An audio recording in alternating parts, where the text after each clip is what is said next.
ভারতে অস্ট্রেলিয়ান দুই ক্রিকেটারের সাথে ঘটে যাওয়া অনাকাঙ্ক্ষিত ঘটনার পর এবার মাঠের ক্রিকেটে বাংলাদেশের ম্যাচে ঘটল অনেক অপ্রত্যাশিত ঘটনা। যদিও বিষয়টি প্রাকৃতিক। ভারত বাংলাদেশের ম্যাচ চলছিল নাভি মুম্বাইয়ে।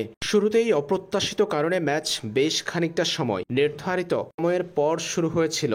এরপরেও নির্বিঘ্নভাবে অনুষ্ঠিত হতে পারেনি ভারত বাংলাদেশের ম্যাচ।